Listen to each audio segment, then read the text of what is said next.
ये कहानी शुरू होती है एक स्पेस शटल के साथ में, जो कि स्पेस से 4 सैंपल लेकर जमीन पर आ रहा होता है। उसके अंदर 4 सिम्बायोट होते हैं जिनका नाम होता है मीहम, स्क्रीम, राइट, वेनम। तभी हम देखते हैं कि उनके स्पेस शटल में आग लग जाती है और वो स्पेस शटल बहुत तेज स्पीड में जमीन पे आके गिर जाता है। ईस्ट मलेशिया में जो कंपनी इस प्रोजेक्ट पे काम कर रही थी उसका नाम था लाइफ फाउंडेशन। जब उन्हें पता चलता है कि उनका स्पेस शटल मलेशिया में कहीं गिर गया है तो वो पुलिस को इस बात की इंफॉर्मेशन देते हैं, जिस वजह से वहाँ बहुत सारी पुलिस जमा हो जाती है और वो वहाँ पर इन्वेस्टिगेशन स्टार्ट कर देती है। इस दौरान उन्हें पता चलता है कि उनमें से एक सिम्बायोट जिसका नाम होता है राइट, वो वहाँ से निकल जाता है और उन्हीं स्पेस पायलट में से किसी एक की बॉडी में जाके घुस जाता है। अब स्पेस शिप के क्रू मेंबर में से एक ही मेंबर जिंदा बचता है, जिसे जल्द अज जल्द हॉस्पिटल ले जाया जाता है। जैसे ही वो उसे हॉस्पिटल के लिए एम्बुलेंस में ले जा रहे होते हैं तो रास्ते में वो क्रू मेंबर अचानक से उठ जाता है और अपने हाथ से ब्लैक टेस्टिकल निकाल के उस ड्राइवर और उस डॉक्टर पर अटैक कर देता है, जिस वजह से एम्बुलेंस का एक्सीडेंट हो जाता है। लेकिन उस एक्सीडेंट में वो डॉक्टर बच जाती है, मगर वो पूरी तरह से किसी फोर्स के कंट्रोल में होती है। सीन शिफ्ट होते ही हमें एडी ब्रोक को दिखाते हैं। अब एडी के बॉस, जो कि कार्ल्टन ड्रेक नाम है और लाइफ फाउंडेशन का ऑनर है, उसका इंटरव्यू लेने के लिए भेजता है। इंटरव्यू से पहले एडी अपनी गर्लफ्रेंड के लैपटॉप से कुछ सीक्रेट इन्फॉर्मेशन ले लेता है। वो भी लाइफ फाउंडेशन में काम करती है और इसके बाद वो इंटरव्यू लेने के लिए जाता है। लेकिन इंटरव्यू के दौरान वो ड्रेक को एक्यूज करता है कि वो लोगों पर इलीगली मेडिसिन टेस्ट करवाता है, जिसको सुनने के बाद ड्रेक एडी पर गुस्सा हो जाता है और इंटरव्यू को बंद करवा देता है। इस वजह से एडी अपनी जॉब भी खो देता है। इस वजह से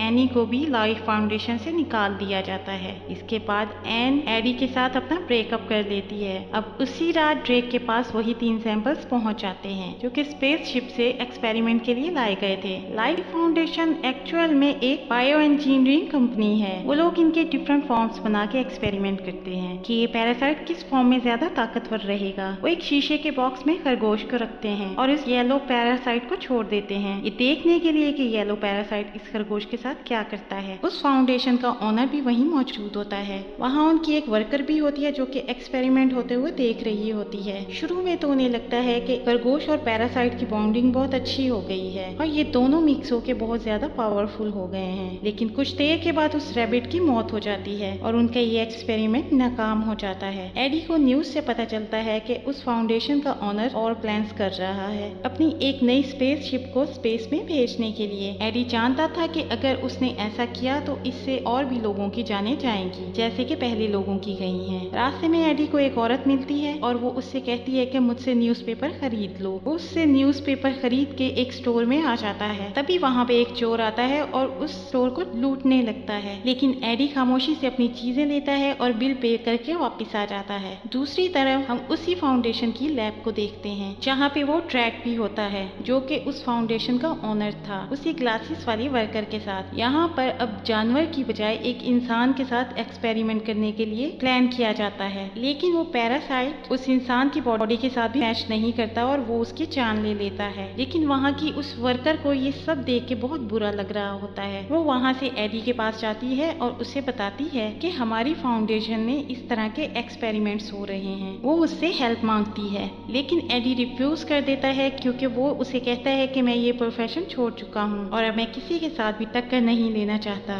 लेकिन वो वर्कर उसे फोर्स करती है कि समझने की कोशिश करो, वो ऑनर बहुत ही बुरा इंसान है और एक एक करके वो सबकी जान ले लेगा। वो एक्चुअल में इस दुनिया में जिंदा रहना ही नहीं चाहता क्योंकि वो जानता है कि दुनिया आहिस्ता आहिस्ता खत्म हो रही है। वो इसीलिए एक्सपेरिमेंट्स कर रहा है ताकि वो स्पेस में ही रहे। तभी तो उसने स्पेसशिप से वो 4 पैरासाइट मंगवाए थे। वो पैरासाइट्स कोई और नहीं बल्कि स्पेस के क्रिएचर्स थे जो कि काफी पावरफुल थे। लेकिन उन 4 पैरासाइट्स को जब यहाँ पे लेके आया गया तो उनमें से एक पैरासाइट भाग गया और जो बाकी 3 रह गए हैं, ऑनर उन पर एक्सपेरिमेंट्स कर रहा है और इनोसेंट लोगों की जान ले रहा है। वो एडी से कहती है कि प्लीज तुम कुछ करो क्योंकि तुम तो जानते हो कि कैसे अप्रोच करना है न्यूज रिपोर्टर्स को। तुम इस न्यूज को पब्लिश कर दो ताकि वो ऑनर पकड़ा जाए और मुझसे बर्दाश्त नहीं हो रहा कि लोग मर रहे हैं। और एडी कहता है कि ठीक है, मैं सारी बात समझ गया हूँ, तुम परेशान नहीं हो, मैं बहुत जल्द कुछ करूंगा। एडी चुपके से उस लैब में जाता है और वहाँ जाके देखता है कि वाकई वहाँ पे इंसानों के साथ एक्सपेरिमेंट्स किए जा रहे हैं। वो प्रूफ के तौर पे उन सब की फोटोज ले लेता लेता है। वहाँ आके वो उस औरत को भी देखता है जिसे वो न्यूज़पेपर लिया करता था। उसे भी एक्सपेरिमेंट के लिए कैद किया गया था और एडी उस लड़की की जान बचाने के लिए उस ग्लास को तोड़ने लगता है। वो लड़की वहाँ से बाहर आ जाती है, लेकिन वो उस पैरासाइट से जुड़ी हुई थी। वो पैरासाइट उस लड़की की बॉडी छोड़ के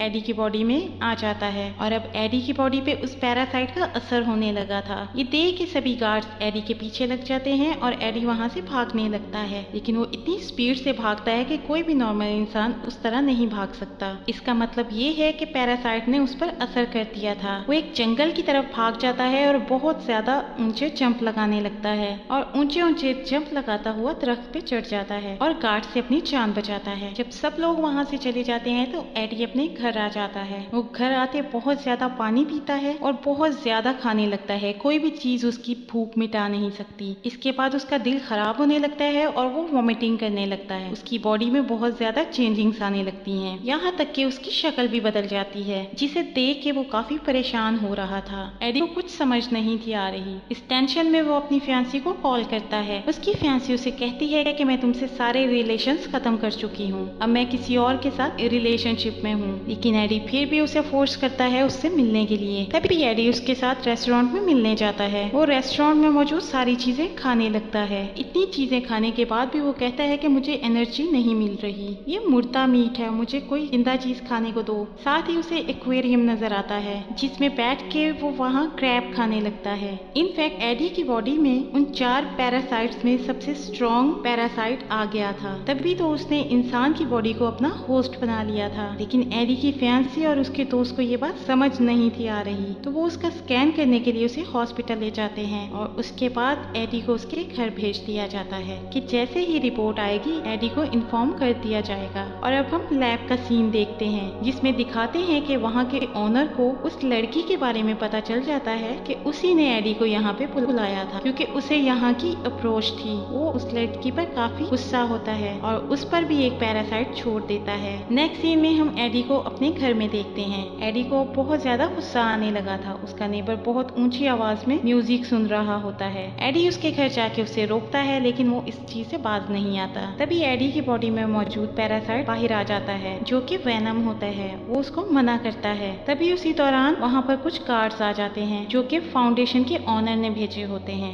वेनम उसकी बॉडी में साफ जाहिर होने लगता है और वो उन गार्ड्स के साथ फाइट करता है और वो एडी को प्रोटेक्ट कर रहा होता है। अब एडी बहुत ज्यादा पावरफुल हो चुका होता है, लेकिन वो गार्ड तब भी उसका पीछा नहीं छोड़ते। तभी एडी अपनी बाइक पे वहाँ से चला जाता है। उसकी तेज स्पीड, इस सारा कुछ फुटेजेस उसका ऑनर भी देख रहा था और वो लोगों से कहता है कि देखा, मेरे डिस्कवर किए गए पैरासाइट ने कितनी तरक्की कर ली है। तभी फाउंडेशन का ऑनर एडी के पीछे और भी ज्यादा गार्ड्स लगा देता है। तभी एडी उनसे बचने के लिए अपने बाइक पे बहुत ऊंची जंप करता है और वो गिर जाता है। एडी की काफी हड्डियां टूट चुकी थी, लेकिन तभी वेनम की बॉडी एडी की बॉडी से बाहर आ जाती है जो कि कवरिंग बना लेती है और ब्लैक कलर की कवरिंग से वो एडी की बॉडी को बचा लेती है। इसके बाद वो वेनम गार्ड्स को खाने लगता है और वो वहाँ से पानी में आ जाता है। तभी एडी उस वेनम से पूछता है कि तुम मेरी बॉडी में क्यों आए हो। वो सरप्राइजली दोनों एक दूसरे से बात कर सकते थे। तभी वेनम उसे बताता है कि मेरा घर स्पेस है और मुझे वहाँ से लाया गया है और फिर मुझे तुम्हारी बॉडी मिली और मुझे लगता है कि तुम काफी अच्छे होस्ट हो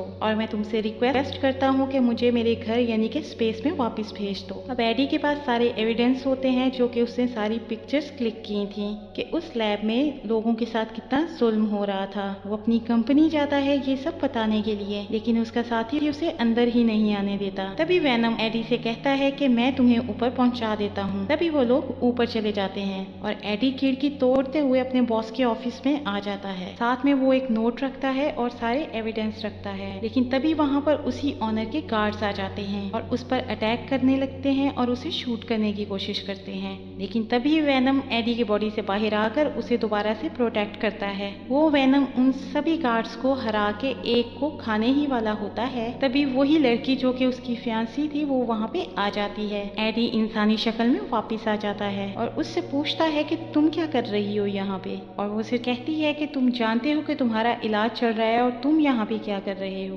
तुम फौरन से मेरे साथ आओ इससे पहले कि कोई मसला हो जाए। और वो दोनों हॉस्पिटल आते हैं और उसकी फियांसी का दोस्त उसका दोबारा से स्कैन करता है। फाइनली वो एडी की बॉडी से उस वेनम को निकालने में कामयाब हो जाते हैं। एडी बहुत बहुत ज्यादा लाइट फील करता है और बहुत ज्यादा खुश होता है और उस वेनम से बोलता है कि मैं भी नहीं चाहता था कि तू मेरी बॉडी में आओ। तभी उस फाउंडेशन के गार्ड्स दोबारा से आ जाते हैं और एडी को किडनैप करके ले जाते हैं और अब उसे उस ऑनर के सामने लेके आया जाता है। तभी हम देखते हैं कि उस फाउंडेशन के ऑनर की बॉडी में भी पैरासाइट आ चुका था, जो कि किसी बच्ची ने उसकी बॉडी में ट्रांसफर किया होता है और वो एडी से कहता है कि जो तुम्हारी बॉडी में पैरासाइट है वो मुझे दे दो। और एडी उसे बताता है कि वो तो थोड़ी देर पहले मेरी बॉडी छोड़ के गया है।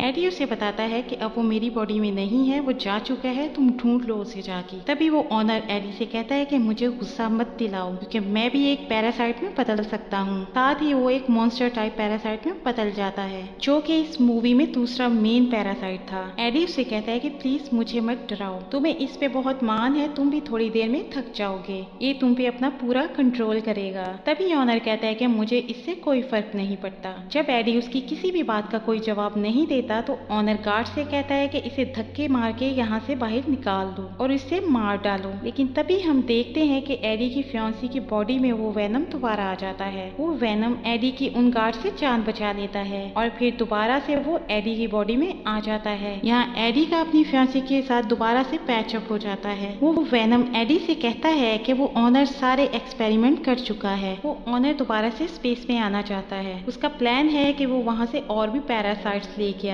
लेकिन एक बात याद रखना, अगर सारे पैरासाइट्स दुनिया पे आ गए तो वो दुनिया को तबाह कर देंगे और सभी लोगों को खा जाएंगे। अब वो ऑनर दूसरा स्पेसशिप लॉन्च करने की बातें करने लगता है। तभी वर्कर्स उसे समझाने लगते हैं कि वहाँ जाना अब किसी खतरे से खाली नहीं, क्योंकि सारे पैरासाइट्स अब आपके खिलाफ हो चुके हैं। इसके अलावा लोग भी आपका साथ नहीं दे रहे। ये बात सुन के वो ऑनर मॉन्स्टर की शक्ल में आके सभी लोगों को मार देता है और वो खुद ही वो स्पेसशिप लॉन्च करने लगता है। लेकिन तभी वहाँ पर वेनम भी आ जाता है और उन दोनों में काफी ज्यादा फाइट होती है, क्योंकि वेनम नहीं चाहता था कि ये ऑनर उसकी दुनिया पर जाकर कब्जा करे और सारे पैरासाइट्स यहाँ पे ले आए। और यहाँ पे हम देखते हैं कि वो ऑनर काफी ज्यादा स्ट्रॉन्ग हो जाता है और वेनम यानी कि एडी को मार के स्पेसशिप में चला जाता है। लेकिन वेनम जो कि मर नहीं था सकता, वो एडी की बॉडी में दोबारा से आता है और उसी स्पेसशिप की तरफ जंप कर देता है। जिस चीज से ऑनर ने एडी की बॉडी पर अटैक किया था, उसी वेपन से